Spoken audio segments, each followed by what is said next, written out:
ما في رقم من دولي اتصل. يا حامد أكيد ولا بي؟ الو الو الو يما، كيف حالك؟ حامد حامد يا ابني، اين انت يا حامد؟ اين تعمل بك؟ اين تدورنا عليك كل مكان، تخلي امك سحر المجانين يا حامد، تغسل على امك ليش كذا؟ مالي يما، سامحينا، لا تعوريش قلبي انا فدالك. يما انا قلت مش اتصل بك الا لما اهدأ. يا ابني حرام عليك، اقسم بالله ولا بقينا مقعلة ودورنا عليك يا ابني. يا ابني اين انت؟ تعمل امك ليش؟ انت عارفه اني سافرت بلد غربه وما اعرف شحاد. الحمد لله لقيت عمال وجلست اشتغل، وقلت اش اتصل لكم لما استقر. كيف انت يما؟ طمنيني. ابوك شو مقصر راح يدور عليك؟ طمني طيب على ابوك. مالي انت طمنيني يما على ابي. كيف ابي وكيف شاكر؟ كيفه؟ ابوك عندك؟ ابي؟ ايوه ابوك عندك، سرح قال اسبوع يدور عليك. مو هو ابي يونا بالحبشه؟ مو يعمل؟ سرح ابوك يدور عليك. انا اقول واحد نلقى واحد وضيع واحد ثاني. الله يسامحه مالي يما، انا ما حصلتوش ابي ولا لقيته. قال لك ابوك انعم ضاع. الحين متى الخبر؟ طيب خلاص يما، خلاص مالي، انا ادوره وان شاء الله احصله، ما تقلقيش يما. هي طمنتني هاكون اتصل بي، هذا رقمك. احفظه. هيا يا ابني يلا. يلا طيب، مع السلامه. ابوك ضاع. لا مش طايش ما في، مش طايش. حول ولا قوة الا بالله. هي احفظ الرقم. قال لك هذا الرقم حقه. حول ولا قوة الا بالله.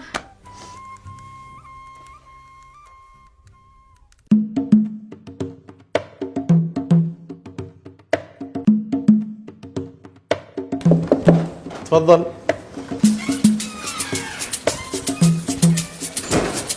السلام عليكم يا مدير. وعليكم السلام. عفوا يا مدير ولو سؤال، اش استاذنك، اروح مشوار وشرقع ضروري. وين رايح يا حامد؟ بيني وبينك يا مدير، ابي وانا ضايع في الحبشه، وانت عارف بلد غريب ما يعرف شحاد، قلت وش ادوره، وبعدين الموضوع طويل جدا، شرقع هادرك. اوكي تمام، بس لا تتاخر. الله يحفظك يا مدير، مش اتاخرش ابدا. شكرا.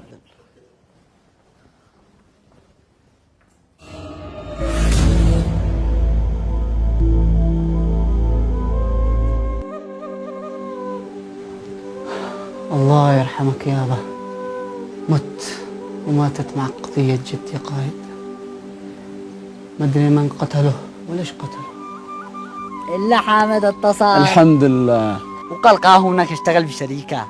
الحمد لله، قلت لك حامد رجال لا شيل شمو، جاي يشتغل في شركة البن. حصلوا خال عبد الوكيل هناك؟ لا حامد ما حصل شبي ولا بيحصل حامد، واصلا حامد ما اشتغل في شركة بون. بيني وبينك ابي ما اتصلش من لمسافة، شغله ضاع. ضاع؟ وين؟ بن اليمن مشهور من عهد حميان، ذهب أصيل لليوم ما تغير. بن اليمن يا سيد المحاصيل، ملكت بن الغرب والبرازيل.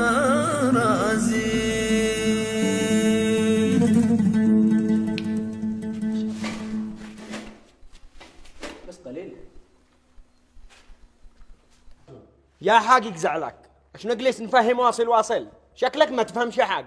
ايوه انا ما افهمش. اذا انتوا تستلموا من الناس برا اللي حقي، ها ابني انا سجلته وما شلتوش حق البول. لما اتنتجي من حق ابوك؟ انا لله وانا اليه راجعون. ربيع ايش في مالك؟ عم سيف، حقك علينا انت فوق العين والراس.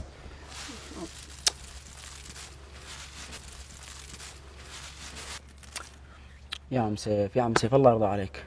مالي يا عم، هذا مش درجة أولى. أنا مندوب من الشركة هنا علشان أجيب لهم درجة أولى. وبعدين أنا قد قلت لكم من قبل، قلت لكل المزارعين ما يستعجلوش، خلوا الثمرة تاخذ حقه. وبعدين تحصدوه عادي صفراء، خلونا مصير حمراء كبيرة. ليش تستعجلوا ليش؟ حتى طريقة التجفيف غلط. يا ابني والله ما دراني ما دراني. شو تكلمنا؟ أنا مهمتي أجيب درجة أولى عشان سمعتي أنا وسمعتكم كمزارعين وسمعة الشركة، مش يتعاملوش مع الناس بعدين. عم سيف قم روح البيت، وأنا بخلي القهالي يوصلوا لك القوانين البيت. هذه المرة ما أقدرش أجيبها في هذه الحمولة، مطلوب درجة أولى. أنا آسف، وصله البيت. هي حقيقة هي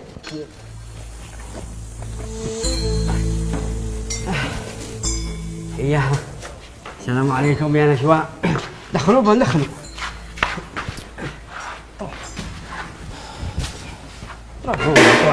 ساعة تطرح البن. إذا نديت البن لعندك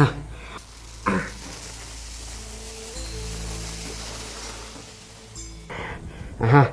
اديت البن لعندك وعفى الله عما سلف. احنا بالأخير أهل، وإن شاء الله إنه تتصافي تكون بداية خير يا ابن بنت عمي. ما شاء الله يا حافظ، البن حقك درجة أولى. ربيع تعال يا أستاذ. سجل حافظ. ها زعلتني منك يا نشوان. يعني مكان قلبك ما فيه، مش قادر تقول يا عم حافظ. وانا قلت اجي ودع اماكن انت مهما كان ابن بنت عمي واحنا اهل. ربيع ايوه سجل عم حافظ درجة أولى وحبات كبيرة. سجل بس عندك ما انا سجلته. حافظ جودة عالية رقم 1. انا واثق بابن حقي. ربيع